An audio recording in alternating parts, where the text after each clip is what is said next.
anyway, you have this external forest, one of these Disney nightmare forests of demands that you gradually extricate yourself from.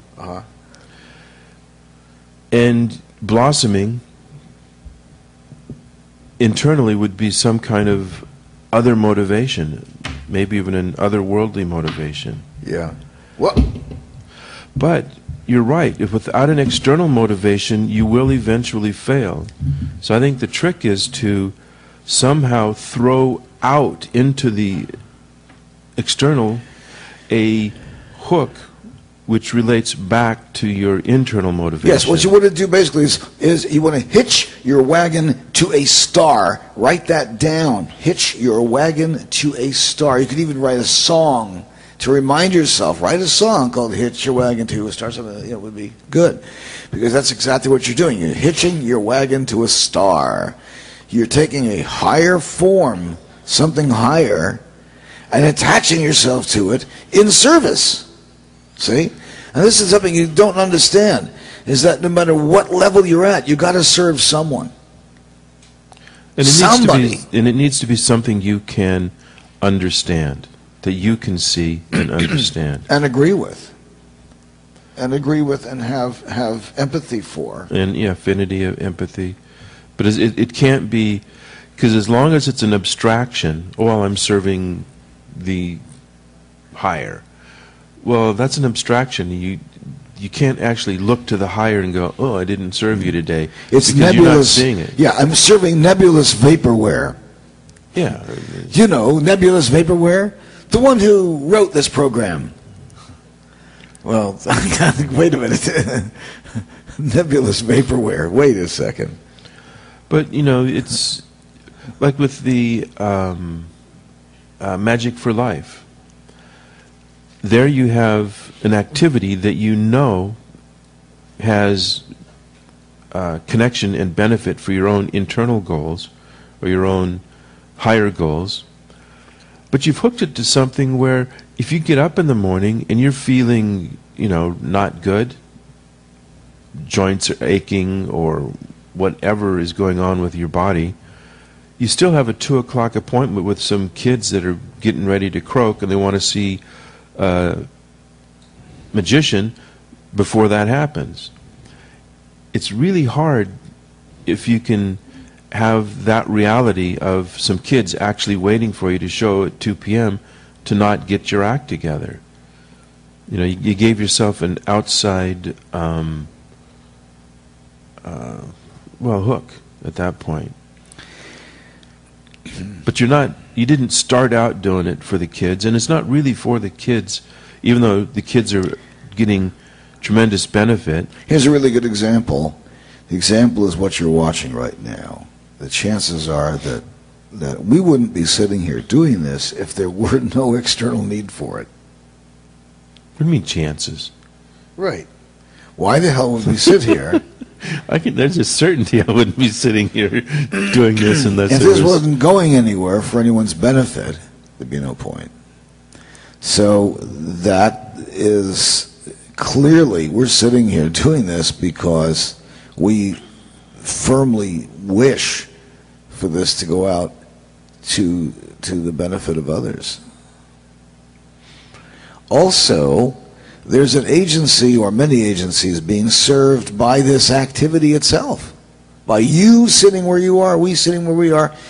This connection of a circle, this is actually what we have here, is a circle. It's electronically connected rather than physically connected, which is the same thing topologically. I don't know if you understand what I mean there.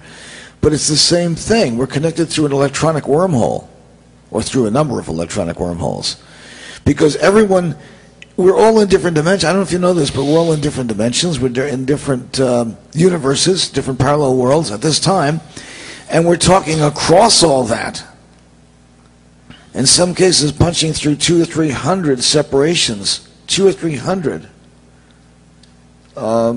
We're talking about an awful lot of membrane between us and a number of you. I can feel the distance in a number of cases where it's like 200 membranes away. Yet, Our communication skills are such that we can get across 200 membranes, actually 210 membranes, 240 membranes. I've actually had we used to do, still do, some DXing, which is where you do, like you do in amateur radio. We have a sort of radio that we work on, sort of in 6 meters, not exactly, but kind of 6 meters.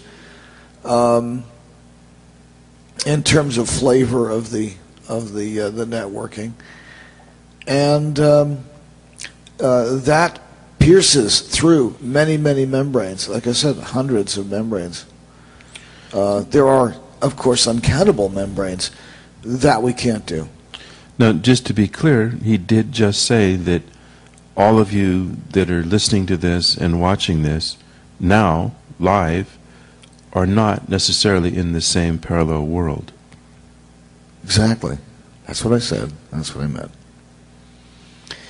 But yet we can bridge across the various worlds electronically. Now, but when you gather in one space, that's a different story. Then you can guarantee that you're in the exact same universe, because you can see and touch and talk to each other, right? So you know you're in the same universe, don't you? No, you're no less or no more connected. You're no more connected physically than you are electronically. Well, and you have to admit that 5 minutes ago you definitely were operating from the assumption that you were in the same parallel world as the folks you were chatting with online as you're typing stuff. Sure. You were operating from the perspective that everyone you were typing to was in the same parallel world. Actually, what I've given you here is a connector that I want you to use between parallel worlds. You want to communicate between parallel worlds? Here's your opportunity to do it. During the ICW, you have the chance, you have the opportunity of 2 hours to communicate world to world across the dimensions. That's pretty fun. You don't normally have that in chats. You can get into chats. It's not the same thing. In a chat, you're in the same universe. What's the difference? At some point, I'll be able to discuss with you why that's different, what the differences are.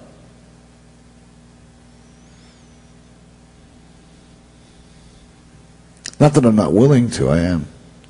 Just there's nothing in the receptacle at this time to tag it to. I don't know if you understand what I mean by that, but in chemistry and physics and math, you can't actually get explanations until you have language and until you know how to tag the language to things that are expressions of that language. Do you understand what I'm getting at? Well, between now and then, whenever that would be, could be years. Experiments that you can run are to pay attention. In the same way that when we did the Reno runs, before the run we acknowledged that this is going to be unusual and you should look for certain kinds of indicators. Well, when you're in a normal chat, because I know some of you do go into other chats, whether you're talking to tech support through the live chat support systems or you go into, just chat rooms. I know you're in chats, you Twitter, you Facebook. Look around, figuratively speaking, and see what you can feel there. And then each Saturday and Sunday morning when you come to this, you notice what you can notice about what's happening here, just with the alert, the heads up that, you know what, it's not necessarily the same. Yeah, it's not just another breakfast at Tiffany's. As your skills increase, you'll notice more, and you'll be more appreciative of what's actually happening in magical ways. A lot of folks start out by saying, "I see nothing,"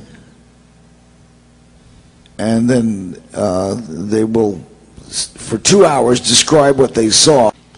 So your first goal is to figure out when you're in that kind of event. then you can worry about, well, what do I do once I'm there? Right? Is that clear? It's not clear to you.